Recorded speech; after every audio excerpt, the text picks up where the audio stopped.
ایک اور واقعہ یاد آ گیا، میہ فارقین شام کا شہر تھا اور اس کا قلعہ تھا پہاڑ پر.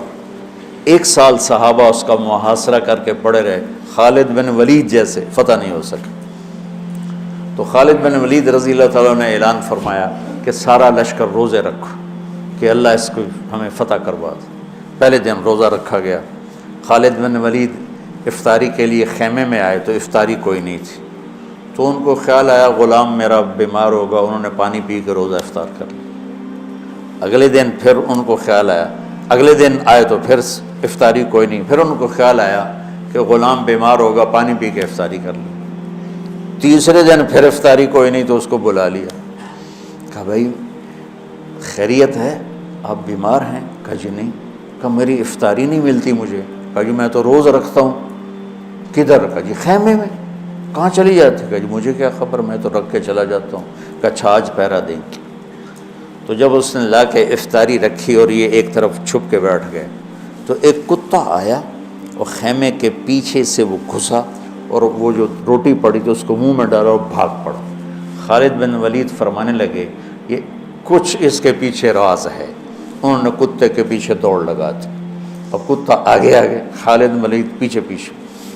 تو وہ کتا ایک ندی سی تھوڑا تھوڑا پانی والی ندی میں گھسا، وہ بھی گھسے. آگے ایک چھوٹا سا سوراخ تھا اس میں گھس گیا. خالد بن ولید لمبا قد اور پتلے جسم کے تھے، دیکھنے میں لگتے تھے جیسے کوئی مکے دی مار ہیں لیکن انہوں نے پہاڑوں کو راستے سے ہٹا دیا. سیف اللہ، اللہ کی تلوار. زید بن، آپ نے موتا کا لشکر بھیجا تو آپ نے کہا تمہارے امیر ہیں زید بن حارثہ، یہ شہید ہو جائیں تو پھر جعفر ہیں آپ کے چچا زاد، یہ شہید ہو جائیں تو پھر عبداللہ بن رواحہ، یہ شہید ہو جائیں تو پھر جس کو چاہو امیر بنا لینا. تو خالد بن ولید رضی اللہ تعالیٰ عنہ کی پہلی جنگ تھی یہ موتا. اسلام لائے اور یہ جنگ پیش آ گئی، صلح حدیبیہ کے بعد کی بات ہے. تو یہ موتا اردن میں ہے، میں وہاں 2-3 دفعہ گیا ہوں، 2 دفعہ گیا ہوں.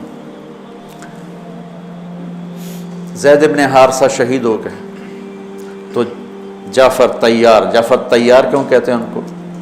کہ ان کو جھنڈا پکڑا تو انہوں نے ہاتھ کاٹ دیا، تو انہوں نے دوسرے ہاتھ میں لے لیا، انہیں وہ ہاتھ کاٹ دیا، تو کٹے ہاتھوں سے جھنڈے کو یوں چمٹا لیا، انہیں پیچھے سے کاٹ دیا تو جھنڈا گر گیا. تو اللہ کے نبی مسجد نبوی میں بیٹھے ہوئے تھے اور فرما رہے تھے زید آگے بڑھ رہا ہے اور قتال کر رہا ہے اور وہ قتل ہوا اور وہ گیا جنت میں. پھر آپ نے فرمایا اب جھنڈا جعفر نے اٹھایا ہے اور وہ آگے بڑھا ہے، اس کے دونوں ہاتھ کٹے اور وہ گرا اور وہ گیا جنت میں. اور اس کے دونوں ہاتھوں کے بدلے میں اللہ نے جعفر کو 2 پر دے دیے ہیں جس سے وہ جنت میں اڑتا پھرتا ہے. اس لیے ان کو کہتے ہیں جعفر تیار. یہ اللہ کے نبی کی خوشخبری تھی کہ جعفر کو اللہ نے 2 پر دیے ہیں جس سے وہ جنت میں اڑتا پھرتا ہے. پھر آپ نے کہا اب جھنڈا اٹھایا عبداللہ بن رواحہ نے، وہ آگے بڑھا، قتال کیا، قتل ہوا اور تھوڑے لمحے کے بعد فرمایا وہ گیا جنت میں. جھنڈا گر گیا، اب کوئی اٹھانے کی ہمت نہیں رکھتا. تو ثابت بن اکرم ایک انصاری صحابی ہیں، انہوں نے جھنڈا اٹھایا، کبھی جھنڈا پکڑو، جھنڈا پکڑو، ہاتھ سے نکل رہی ہے جنگ. تو لوگوں نے کہا تو ہی پکڑ لے، تو بدری آدمی. ثابت بن اکرم بدری صحابہ، کہا بھائی میرے بس کا نہیں ہے، کسی اور کو پکڑاؤ.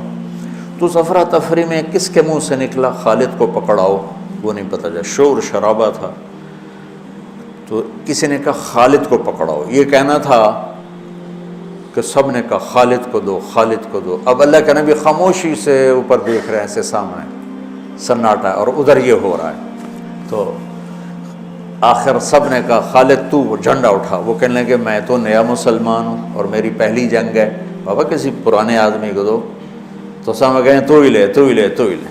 تو خالد نے ایک ہاتھ میں جھنڈا پکڑ کے دوسرے ہاتھ سے جب یوں تلوار لہرائی نا تو میرے نبی نے فرمایا اب اللہ نے اپنی تلواروں میں سے ایک تلوار کو نکال لیا ہے. سیف اللہ، سیف اللہ. اس دن آپ کے ہاتھ سے 9 تلواریں ٹوٹیں لڑتے لڑتے. پھر اللہ نے ان کے ہاتھوں فتح نصیب فرمائی۔ 3000 کے لشکر نے 1 لاکھ پہ غلبہ پایا۔ پانی پڑھو۔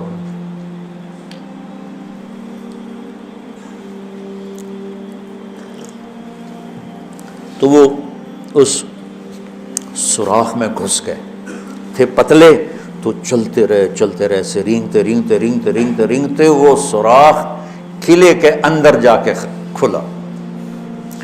اللہ نے روزے کی برکت سے ایک کتے کے ذریعے سے راستہ دکھا دیا۔